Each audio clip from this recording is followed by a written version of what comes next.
Hello students, তো আমি তো কাইলে ৰিজাল্ট দিব বুলি গম পাইছো তো তাৰে বিষয়ে এখন অফিচিয়েল নোটিফিকেশন আহিছে তাৰে আমি কিছুমান বস্তু বুজিব লাগিব এটা প্ৰথম লিখিছে this is hereby notified for the information of all candidates who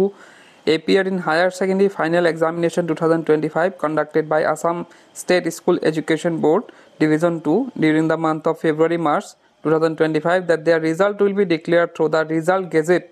in PDF format and roll numbers of the candidates who are declared pass will be provided therein. তো ইয়াতে এখন ৰিজাল্ট গেজেট ওলাই তোমালোকে হয়তো বহুতে নাজানা তো ৰিজাল্ট গেজেটখনৰ কি থাকে তোমালোকৰ স্কুল ওয়াইজ তো তাতে কি থাকে ৰোল নাম্বাৰ যিসকলে পাস কৰিছে বা যিসকলে লেটাৰ পাইছে তো গোটেইখিনি তাত লিখা হৈ থাকে ৰিজাল্ট গেজেটত তো ৰিজাল্ট গেজেটখন তোমালোকৰ ইমান মানে সোনকালে পোৱা নাযায় ভৰা কাৰোবাৰ তাত ধৰ প্ৰিন্সিপালৰ তাত পঠোৱা হয় তো তেনেকৈ তেওঁলোকে কিছুমান চাবাচোন তোমালোকে আগতীয়াকৈ ৰিজাল্ট পাই যায় তো সেই ৰিজাল্ট গেজেটত চাই পেলাই তেওঁলোকে ৰিজাল্টটো উলিয়াব পাৰে তো ৰিজাল্ট গেজেটটো PDF আকাৰে ওলায়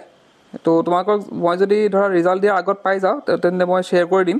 আৰু ৰিজাল্ট দিয়াৰ পিছত শ্বেয়াৰ কৰি লাভ নাই কাৰণ অলৰেডি তোমালোকে ৱেবছাইটত চাব পাৰিবা ৰিজাল্টবিলাক তো তাৰপিছত তলত প্ৰেগাপত লিখিছে যে তেওঁলোকে যিমান পাৰিছে চেষ্টা কৰিছে সেইখিনি ৰিজাল্টটো শুদ্ধকৈ মানে ওলাব চেষ্টা কৰিছে আৰু যদি কিবা খেলিমেলি হয় তেন্তে তেওঁলোকে এখন ধৰা নোটিছ টাইপ দি দিব আৰু বোলে এইখিনি খেলিমেলি হৈছিল বা কাৰেকশ্যন কৰি দিব সেইটো পিছৰ কথা তলত লিখিছে যে প্ৰেজেন্টলি এক নম্বৰ পইণ্টটো চাবা presently students will have to download their digital marksheet through websites or can view their marksheet through mobile app from 9 AM তো তেওঁ বৰ্তমান সময়ত ছাত্ৰ ছাত্ৰীসকলে কি কৰিব পাৰিব কাইলৈ 9টা বজাত তেওঁলোকে ৱেবছাইটত হওক বা এপৰ জৰিয়তে হওক তেওঁলোকে ৰিজাল্টটো চাব পাৰিব তো ৰিজাল্ট কিদৰে চাব পাৰিব সেইটো বিষয়ক মই বেলেগ এটা ছেপাৰেট ভিডিঅ' বনাই দিম আজিয়ে ৰাতিকে পাই যাবা তো ইয়াতে দিছে যে 9টা বজাত তেওঁলোকে পাই যাব তেওঁলোকে নিজৰ হাৰ্ড কপি মানে হাৰ্ড কপি নহয় ডিজিটেল মাৰ্কশ্বিট তোমালোকে ডিজিটেল PDF টাইপ তোমালোকে যেতিয়া ৰিজাল্টটো চেক কৰিবা তাতে PDF ডাউনলোডৰ অপশ্যন থাকিবই তো সেই PDFটো ডাউনলোড কৰিলে তোমালোকৰ ধৰা সেই এটা হেৰি পাই যাবলা ডিজিটেল মাৰ্কশ্বিট এখন পাই যাবা আৰু ইয়াত কৈছে for downloading the marksheet students have to enter their roll number and registration number এতিয়া তোমালোকে ৰিজাল্ট চেক কৰোঁতে তোমালোকে কি কৰিব লাগিব ৰোল নাম্বাৰ আৰু ৰেজিষ্ট্ৰেশ্যন নাম্বাৰো তোমালোকে দিব লাগিব ইয়াতে দিছে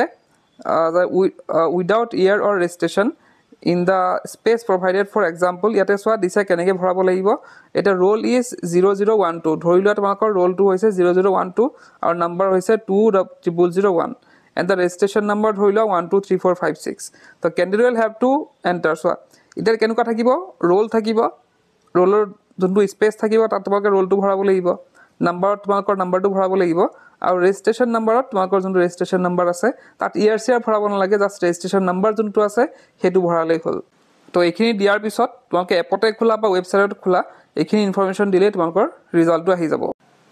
তো ইয়াতে কিছুমান ৱেবছাইট দেখিছা তো এই ৱেবছাইটবিলাকত গৈ পেলাই তোমালোকে ৰিজাল্টটো চেক কৰিব পাৰিবা আৰু কেনেকৈ তোমালোকে সহজতে ৰিজাল্ট চেক কৰিব পাৰা সেইটো পদ্ধতিও মই নেক্সট ভিডিঅ' এটাত দিম বাৰু আজিয়ে দিম ৰাতি অলপ দেৰিকৈ দিম বাৰু তাৰপিছতে আৰু এটা দিছে 2 নম্বৰ পইণ্টটো চোৱা the date of providing hard copy of certificate cum marksheet for the pass candidate shall be notified due course of time so' কেতিয়া তোমালোকৰ চাৰ্টিফিকেট আৰু মাৰ্কশ্বিট দিয়া হ'ব তো সেইখন মানে কেতিয়া দিয়া হ'ব সেইটো ডেটটো পিছত